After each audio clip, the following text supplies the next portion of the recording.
የኢትዮጵያ መንግስት የዲጂታል ኢትዮጵያን ስትራቴጂን መሰረት በማድረግ የሀገሪቱን የኢኮኖሚ መዋቅር ወደ ቴክኖሎጂ መር ስርዓት ለመቀየር እያደረገ ያለው እንቅስቃሴ ለወጣቱ ትውልድ አዲስ የስራና የልማት አድማስ የከፈተ ነው። በተለይም በሰው ሰራሽ አስተውሎትና በሳይበር ደህንነት ዘርፎች ላይ የተሰጠው ልዩ ትኩረት የወጡ የህግ ማዕቀፎች ወጣቶች ከዘመኑ የቴክኖሎጂ እድገት ጋር እኩል እንዲራመዱ ከማስቻሉም በላይ ሀገራዊ የመረጃ ደህንነትና የዲጂታል ሉዓላዊነትን ለማረጋገጥ መሰረት የሚጥል ነው። ይህም የወደፊቱን የስራ ዓለም የሚቀላቀሉ የቴክኖሎጂ ባለሙያዎችን በማፍራት ለፈጠራ ስራዎች ምቹ ምህዳር በመፍጠርና ወጣቱ አህጉራዊና ዓለም አቀፋዊ ተወዳዳሪነት ያለው አቅም እንዲገነባ በማድረግ ረገድ ከፍተኛ ስትራቴጂካዊ ፋይዳ አለው። በመንግስት በኩል የተሰጠው ትኩረት በተለይ ስፔሲፊካሊ በሳይበር በኩል ያለው ትኩረትና በኤአይ በኩል ያለው ትኩረት እንዲሁ ደግሞ በኋላ ደግሞ ለሰዎችን ደግሞ ለማሰልጠን በሳይበር ታለንት በኩል ኢንሳ ላይ የምንመለከተው እንደዛ ባሉ ኢፈርቶች ይበልጥ ብዙ ሰዎች ወደዚህ ኢንቫይሮንመንት እንዲገቡ መንገድ ይከፍታል ብዬ አስባለሁ። እኔም አንደኛው ተጠቃሚ ነኝ ብዬ አስባለሁ። ለምሳሌ እኔ የምሰራበት ድርጅት ይሄ አይነት አዋጆች ባይኖሩ ኖሮ ፖሲብል አይሆንም ነበር። ኦፖርቹኒቲ ጨምሮልኛል ማለት ነው። ለኔ ራሱ የስራ ኦፖርቹኒቲ ጨምሮልኛል። አሁን እንደዚህ ነገር መኖራቸው ትኩረት እንደተሰጠው ነው የሚያሳየው ብዬ ነው ማስበው።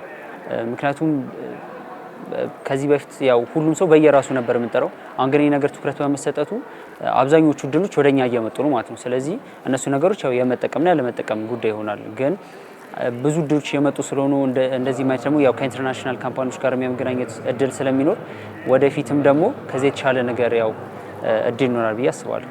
የ5 ሚሊዮን ኢትዮጵያውያን ኮደርስ የስልጠና መርሃ ግብር ለአዳጊዎችና ለወጣቶች በነጻ መስጠት መጀመሩ በኢትዮጵያ የትምህርትና የክህሎት ልማት ታሪክ ውስጥ ትልቅ የተግባር ሽግግርን ያመላክታል። ይህ ስልጠና አዳጊዎች ገና በለጋ ዕድሜያቸው የኮምፒውተር ፕሮግራምን፣ የዳታ ሳይንስንና የሶፍትዌር ልማትን መሰረታዊ እውቀቶች እንዲጨብጡ በማድረግ ምክንያታዊ አስተሳሰብ እንዲያዳብሩ ያግዛቸዋል። በተጨማሪም አዳጊዎች የቴክኖሎጂ ተጠቃሚ ብቻ ሳይሆኑ ችግር ፈቺና የፈጠራ ባለቤት እንዲሆኑ በማስቻል ከወዲሁ ለወደፊቱ የዲጂታል ኢኮኖሚ ዝግጁ የሆነ አዲስ ትውልድ ለመቅረጽ ትልቅ መሰረት ይጥላል።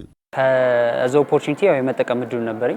ኦልሞስት ወደ 4 ኮርሶች አሉ። እነሱንም በግቢያችን የመውሰድ እድሉ ነበርና እነሱ ነገሮች መኖሩ ተማሪዎች ጋር ወይም ሰዎች ጋር ያለውን እይታ በደንብ ይቀይራሉ ብዬ አስባለሁ። አሁን ብዙ ጊዜ ለቴክኖሎጂ ያለን እይታ የሆነ ከኛ የራቀ ምናምን ነገር ነውና እሱ ነገር ወደኛ አቅርቦ እኛም ያን ነገር ተምረን ወደፊትም ለሀገርም ሊሆን ይችላል እሱ ነገር ለራሳችን መስራት እንደምንችል በጣም ስለሚያስረዳ እናም ትምህርቱም ደግሞ በነፃ መሆኑ ደግሞ ለብዙ ሰዎች ያው ተደራሽ ይሆናል ብዬ አስባለሁ።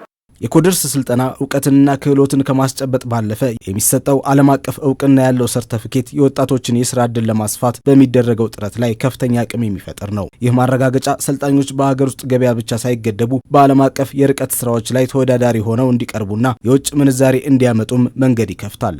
ሰርተፊኬቱም ደግሞ ያው ኢንተርናሽናል ሪኮግኒሽንም ስለሚኖረው ለሚወስደው ሰዎች በጣም እድል ይከፍታል ብዬ አስባለሁ።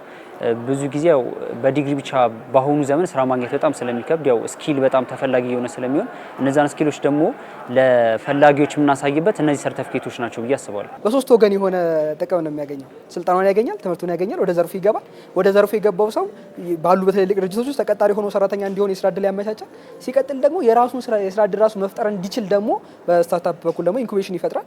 ስለዚህ እነኚህ ነገሮች ተደማምረው በጣም ብዙ ሰው የስራ ዕድል ሊኖረው ሊያደርጉ የሚችሉ መንገድ ነው ብዬ አስባለሁ። ደግሞ ፓዝ ነው ብዬ አስባለሁ። ኢትዮጵያ ልዩ የኤአይ ዩኒቨርሲቲ ለመክፈት የምታደርገው ጥረት በአሁኑ ወቅት የተጀመሩትን የዲጂታል ክህሎት ግንባታ እንቅስቃሴዎችን ወደ ላቀ ተቋማዊና ምርምር ተኮር ምዕራፍ የሚያሸጋግር እርምጃ ነው። በ5 ሚሊዮን ኮደርስና በሌሎች አጫጭር ስልጠናዎች መሰረታዊ እውቀቶችን ያገኙ ወጣቶች በዚህ ዩኒቨርሲቲ አማካይነት ጥልቅ ምርምርና የላቀ የሶፍትዌር ምህንድስና እውቀት እንዲገነቡ እድል ይሰጣቸዋል። ይህም ሀገሪቱ የቴክኖሎጂ ተጠቃሚ ብቻ ሳትሆን የኤአይ ቴክኖሎጂዎችንና መፍትሄዎችን አምራች እንድትሆን ለአካባቢያዊ ችግሮች ሀገራዊ የቴክኖሎጂ መፍትሄዎችን እንድታፈልቅና ዘላቂ የሳይንሳዊ ምርምር ስነ ምህዳርን እንድትገነባ ትልቅ አቅም ይፈጥራል።